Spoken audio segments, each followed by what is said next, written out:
let me welcome you all and maybe introduce my guests here on the panel shortly. From the left, Jakob is a world-famous speed climber. He has basically won all the records in speed climbing.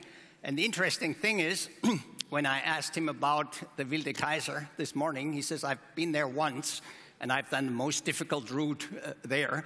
He is obviously in a league by himself. Next to him is Kuppel, who has developed from a successful McKinsey career, like a few other people in the room, into a coach that takes people into coaching sessions in the mountains. They go there very, very driven, and they come back mellow and enlightened and full of new ideas. Then we have Oliver Pabst, who's the CEO of Mammut, who's about to create an ecosystem around his backpack. You will see his backpack here. He has it right next to him. And he will tell you what you can do when you are mountaineering. And eventually, we have Michael next to us, who has done much better than Google. He definitely is creating maps where you can do basically everything when you are moving from Andermatt to the mountains, where you can see things that you should do or not do, right? Welcome you all. Where is Steffi? Told you already, 25 years ago, together with my friend Hubert Burda, Hubert sits in the first row, you saw him, we founded the Similauner group of managers together with Reinhold Messner. Since then, we've been 25 years on many, many mountains, mostly in Südtirol, and we're still sticking together as a very cohesive group that was there. I was a couple of weeks ago with some of them on the route to Mount Everest Base Camp. Average age 70 years and 7 months. Can you imagine that? An unusual group. We all got there, we all got back without being sick. Starting this off, since it is a Sunday, I thought we might recur to a psalm, which says, I raise my eyes to the mountains, from which help will come. In German, ich hebe meine Augen auf zum Berge, von welchen mir Hilfe kommt. Psalm 119, you can also hear it in the music.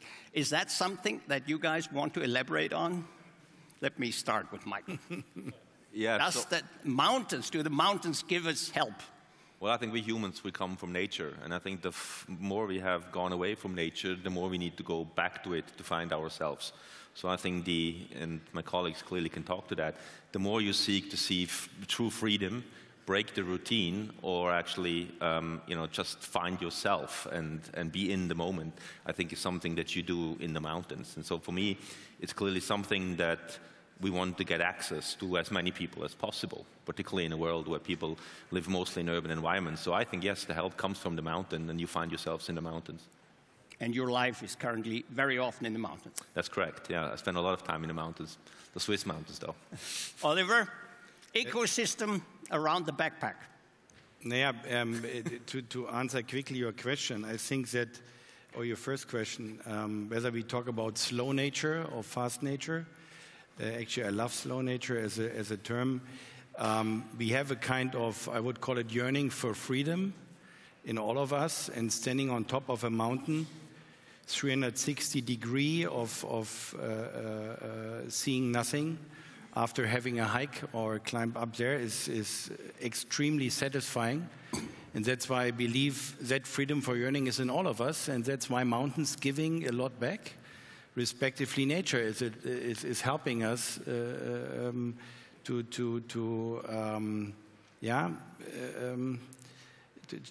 free our mind and to get to a different stage. So and a can-do attitude. Yeah, absolutely. I mean, that comes, I mean, this goes hand in hand.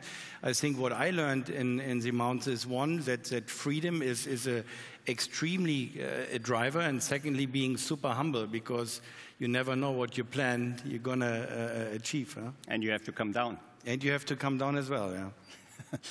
Eki. Yeah, your psalm actually speaks very much to me. I think nature and mountains allow us to get in a different state of mind.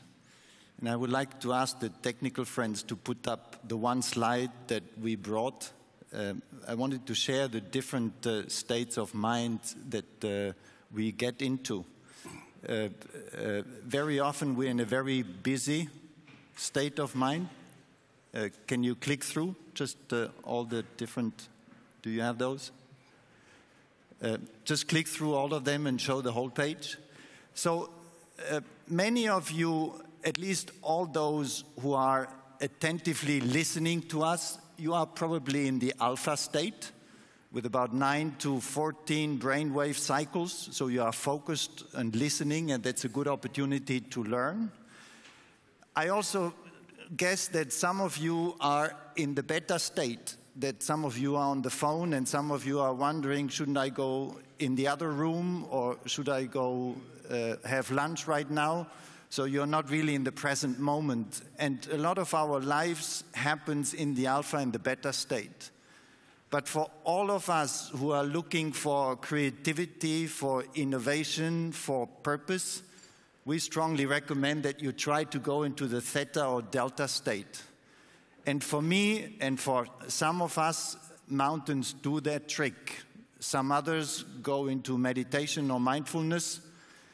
Some might even go into drugs, and there is quite some trend of micro-dosage of drugs in the valley to try to get into that special state for creativity and innovation. And our suggestion is just go out there. Okay. Jakob, thank you.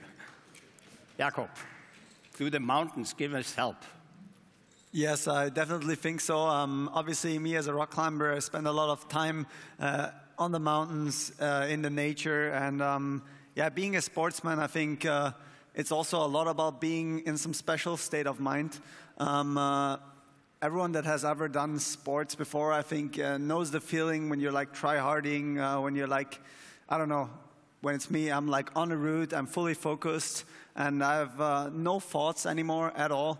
No matter if I felt bad or however, before I entered the route, I won't have any thoughts anymore and just, yeah, be fully focused on the route, and it gives you a feeling of happiness afterwards. And I think that's what you can achieve with sport, with being outside, and it can help anyone.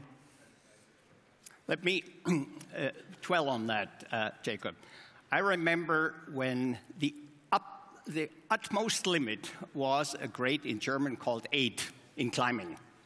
Now it's what, 11 or 12? Yeah, I think the hardest route climbed right now is 12 by Czech Adam Ondra. But yeah, I don't think it's the limit yet, you know. I think there's always, yeah, we can always go harder. Is there nature to go to the limits or go beyond limits? Oh yes, definitely. I mean, there are a lot of rocks out there and a lot of opportunities.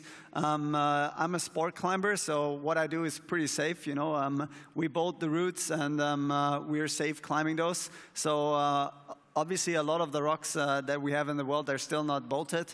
It's also about finding the lines, finding hard rock climbs. Once you're like on that level, like 12. Obviously, not every rock is capable of having a grade like this. It needs to be really overhanging. It needs to have like not that many holds, but it still needs holds. Otherwise, we can't climb it. But yeah, I'm certain that there's still a lot of opportunities for us to bolt harder climbs. We suffer many accidents in the mountains. Last year, there were 10 alone in the Tyrolean mountains. People that died. Can you help us prevent that, Michael? Yeah, so we started a company called FatMap, and what we're trying to do is build a map that is optimized for the mountains. I always say maps are uniquely human, they're answers to questions. And the question we ask, of course, on the Google map is where do I find a restaurant, or on a navigation map how I get from A to B. But in the mountains, we ask very different questions. We ask, what's the gradient? Where's the risk of avalanches? Where do I take the next path? So what we have done is we have taken the newest technologies, what I call one-to-one maps. So we can really now have a single pixel in a map to be 10 centimeters or less. So essentially what you're doing is you're recreating a completely perfect recreation of reality, and it allows you to actually do calculations. So we can really show, as an example, what happened on the haute route last year. People, because of fog, couldn't see, right? And the promise of augmented reality is essentially that you have a viewer on reality overlaid with computed information based on mapping technology. And the problem that these people had is on the left side, basically there was a steep decline that would have fallen literally off the mountain. To the right side, there was a rock that couldn't go any further, but behind that rock, maybe 400 or 500 meters, was the hut. And there was only maybe a passage of 20 meters to go through, but they couldn't find it. They tried and tried and tried, and ultimately they died. With a product that is giving you a much more precise, recreation of reality on an augmented reality, in a couple of years, you will be able to see that. So the intent is to give people tools to experience the boundaries, but also to be safe when doing so and not going very much beyond it. So I think, yes, technology will help some of that. 1 week ago, 4 skiers died in Lech. With your product, would they still be alive? Well, I'm not sure about the exact case, but if you go into avalanche, grade 5 skiing, it's a bad idea. That's a pretty bad idea. That was lange Zug, a terrible thing. What can you do, or what can you show with your ecosystem? Yeah, actually the idea, what we try to do at Mammut is to build a kind of ecosystem around, I would call it experience in nature. So it's not anymore about products, it's much more about how do you experience nature, and down the road we want to not only provide the products, we want to provide much more, which is partly what Michael was describing. So actually we invested in FatMap as a group as well. So it's so it's about how to give people the access to outdoors. So how to prepare, where to go, how to go. So let's call it planning. Developing an idea what you would like to experience in the outdoors. Secondly, for sure, we provide the products, whether it's a software or hardware, to enjoy and to experience the mountains. And last but not least, we all live from rewards, respectively sharing of what we experience up there. And what we developed is actually to get you guys into that ecosystem. We started to play a bit around, and we started last year a project where we embedded an NFC chip, so near field communication. All of you have it probably in your pocket, which is in your credit cards. NFC chip is a passive chip which helps you to connect to us. Yeah? So first of all, I hope it's working. Maybe you put this up. So first of all, you need to connect in a way here.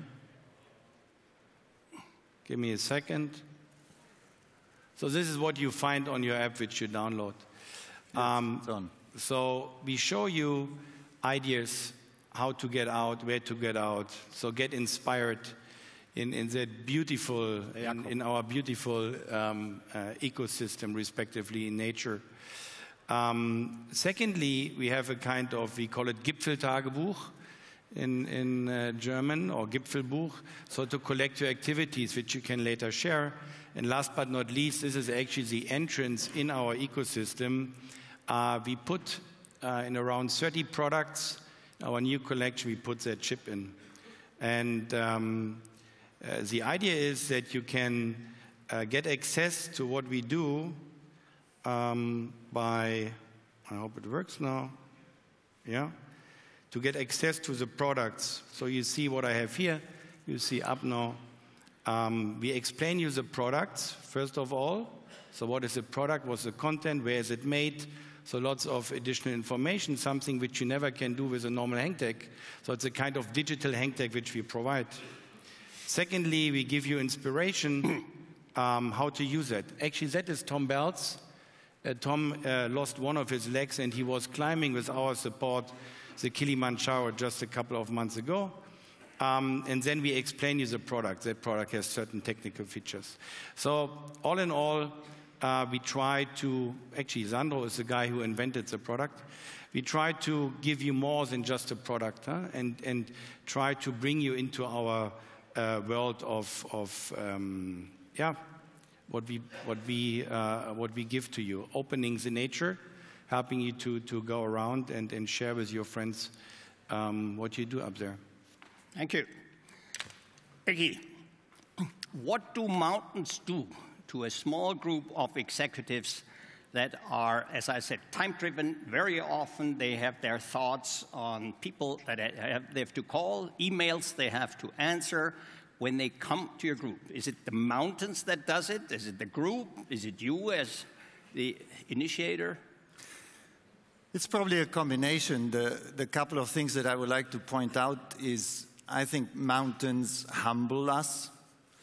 They have always been there, or for a very long time. They are huge, and we start to recognize how small we are. In addition, you cannot really take all your status symbols up there.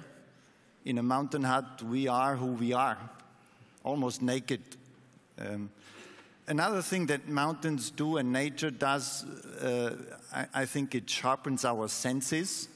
In our normal life, we operate maybe with 1 or 2 senses, but then out there's a breeze, there's a taste, you figure out the conditions, the snow, the mountains, the steepness. And there has actually been, since you started out with a psalm, there has been, and there is a very long spiritual tradition of people going into nature to explore who they are. Some of you might have heard of Vision Quest, which is a shamanic format to spend days solo in nature, in the mountains or in the desert. And the basic hypothesis of a vision quest, which is similar to going to the desert in the Bible for 40 days, is that many of us have a lot of layers of socialization and education on expectation, and such a vision quest or such a nature experience somehow helps us delayer and to get to who you really are and eventually what your purpose in life is. So I'm not sure if they all go down mellow, but they go down hopefully with a better understanding of what the purpose is, what their gift is to the world. And interestingly enough, sometimes after such events, I get calls from the spouse, when can I send him again? Which looks like a good KPI. Listen, guys, more or less you are in a growth business, okay? When I go to the Wilde Kaiser, which is near the area where I very often am on weekends, morning 8 o'clock, you cannot find a parking place. Right now, it is really, it's trendy. It's become really trendy to go to the mountains. You go to the huts, they are full. You can't find a place to eat. You go you try to stay overnight, the huts are full, and so on. Where does that lead us? Well, I think, the mountains... They all have your maps, obviously, and they all have your rucksack, and they... Yeah, the mountains belong to all of us, right? In Switzerland, we call this Allmendegüter, right? So basically, we need to make sure that when we allow people to, I would say now, wander out further in the mountains, which maybe 30, 40 years ago did very few people, we need to also make sure we teach them how to respect the mountains, right? So that's why we have set the values of FabMap to be the values of a mountain guide, which is about, safety, about protection, about, whatever you take with you into the mountains, you take back. So I think it's a teaching exercise that we need to make sure that people can experience nature, but they also respect nature, because at the end of the day, if we destroy nature by experiencing it, we don't profit. So I think it's the responsibility of all of us. You have a teaching function. Absolutely. Yeah. Okay. I mean, it's 3 things crossing my mind. You bring up the topic, we are in a growing business. First of all, I'm happy, because it's my industry, and I'm happy that we are growing. And this is actually, we see that around the globe. You can't imagine how many Chinese now starting to go out into the nature, because they're obviously fed up of dirty cities, and the urbanization on the one hand and the digitization on the other hand is driving people to nature. So this is something which we're leveraging on, and that makes us happy. Secondly, it brings us to a point where we have to take care of the playground we are in. So for us, it's extremely important that we, as you said, educate, but as well support that we have, that we develop a meaning for us, for our company, for our customers, developing or creating a better world and helping to sustain our playground. And we actually have been super happy and super proud of our Instagram. For example, just one example, just to show you what we are thinking about our Instagram post. And we saw that we can, by distributing information through Instagram, we either overcrowd a place or start to decrowd the place. So social media helps us driving business, but as well distributing information in a different way, so that we can create remote areas in creating, let's say, less overcrowded places. So quite interesting what you can do, and that's our job, more or less a daily task we have to take care of. Huh? Let me give you an example from yesterday. I was in the Kitzbühel Mountains, and at lunchtime in the Melkalm, very, very full, there were 6 people, about 20, 22 years old, and they were all sitting here like this, and they were all hammering on their iPads. And I walked up to them and said, this is a very communicating way of talking to each other. They blushed, they didn't notice.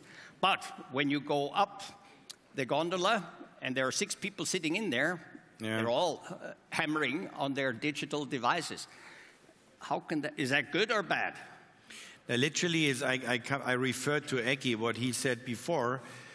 We don't live in the moment if we try to share everything what we experience in that moment. So, and as Jakob said, he is in the flow when he's doing the sport. So this is, as we said before, freeing our mind. So I wouldn't say it's good or bad. I think in that moment you shouldn't do it. But if you later share what you experienced, I think is okay, and everybody can decide how he wants to do it. For us, it's important because we create a lot of beautiful pictures. We share that pictures. We motivate people to go out there and to enjoy the nature. The question is, always, what is the level? Huh?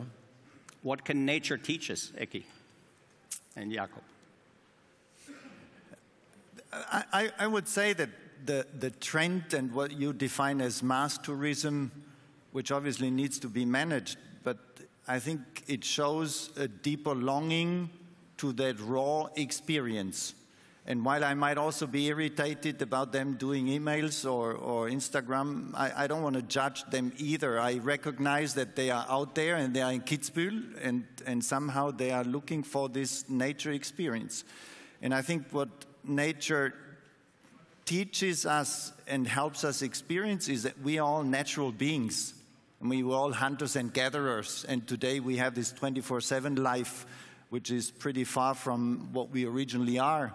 And if I may, I want to add another spiritual dimension which touched me a lot. With a couple of executives, we hiked around Mount Kailash in Tibet, which is a sacred mountain. You actually cannot climb it. You're just allowed to do that quota. And we had an Indian spiritual teacher who shared a concept that stuck with me since then, which is the wave and the ocean, where we all try to be the best possible wave. We compare ourselves with other waves. At times we even compete, and we tend to forget that we're all part of an ocean. And I trust that nature and mountains help us experience that ocean feeling, that we're all connected. We are connected with other human beings, but with nature. And I would encourage all of us to find that connection. And yes, it will mean that there are more people in nature, but I think it's a natural longing that we somehow should try to orchestrate in a sustainable way. Jakob, where is the limit? Where is the limit? I told you I was recently on Mount Everest Base Camp, and we met Pemba. Pemba is a gentleman from the Nepalese tribe, the Sherpas, and he climbed Mount Everest in 8 hours and 10 minutes. World record since 12 years. 8 hours and 10 minutes, from 5,100 meters to 8,848. And he said, I've done it 18 times. If you stay with me for 6 months and practice, I'll get you up there. I reclined, but where is the limit? You know, these mountains used to be, especially the Himalayas, used to be so special. And there was Hillary going up there. There was Messner defining new things. Now they have become everybody's pastime, basically. Yeah, I mean, I can't tell you what the time will be in like 10 years. Someone does the Mount Everest, obviously. But I mean, I think, yeah, it's an obvious development. There are more and more people that try to reach the summit of mountains, or obviously the Everest. I think, like, especially the Everest is an example where it's almost, or not just almost, where it's already too much. If we talk about nature... This year, 229 people climbed it. Yeah, that sounds a lot. I think 50 years ago, that was a lot less. But yeah, I mean, in this sense, it's more of like, yeah, people just want to reach the summit of the highest mountain in the world. It's not really about the experience that we talked about, I think, where it's about calming down, it's about enjoying nature, it's about... regaining energy, regaining motivation for your everyday life, which is how I enjoy nature. Okay. What would interest me from all four of you, how can you entice the next generation, your children, to go out there and go to the mountains just as you do? Well, I think most of us who go to the mountains have gone there with our parents. So it's, I think it's a core element of raising children, and not just the mountains, nature in general, right? So I think is to give them an understanding that in nature, it's, as Oliver said, it's a playground to find experiences. And it's really amazing when you have children inside an apartment, you have to kind of keep them busy. Even if you have a garden, you don't have to keep them busy anymore. They keep themselves busy. So because it's a playground that's different every day. I mean, we all go skiing, but even normal alpine skiing, every day the slope is different. You can't just go down and say, "I'll know it." So I think we need to basically teach them that they can benefit for their life in general by going to nature, because they can recover. Like after 1 week of a break in the mountains, everybody calms down. You know, my son is, you know, as many of the young kids, he's also on the phone. But when we are in the Swiss mountains in Andermatt, he just goes down to the river. Okay. For hours, and he doesn't come back, because that river is a playground that he can experience things. So I think we as parents have the job to teach our children how to actually, you know, experience nature the same way we teach them how to write.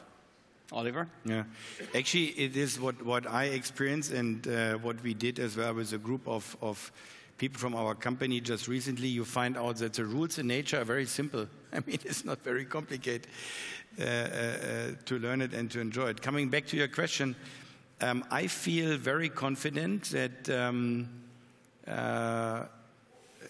let's call it the young generation, that they do it by themselves. Because of the pressure I tried to elaborate on before, like digitization and urbanization, people will go out on their own. There's a natural drive. And I see that with my daughter as well. I mean, she started suddenly to do it on her own. I mean, in the past I took her for sure for skiing and hiking, but now she enjoys it herself, and I see it amongst her friends. And we shared that before. On global level, we see the increase of people going in nature, and a lot of them are below 20 or 25 actually. German Alpenverein, highest growth rate ever last year of people below 25. So I think it comes natural. Total, 2 million people. 2 million people, yeah. So this is really a growing community, and it gets a kind of trend, so young people hopping on. And you see, as I said before, Instagram is a maximum multiplier of people, because they see the pictures, they want to experience the same, so they do it. I'm not concerned at all, to be honest. Eki? It's an interesting question, Herb. And I have two teenage girls, 16 and 18, and I admit that the last 5 years have been a struggle on that dimension. They came along when they were younger. The last 5 years, it was not so easy to take them to the mountain hut or to go hiking. But interestingly enough, it starts turning. They start to ask, well, can I use the hut with a couple of friends? I don't know exactly what then happens in the hut, but at least they are up there, which is already good news. And then it's also not just mountains. So since I'm away a lot, I try to compensate my father role with exciting vacation.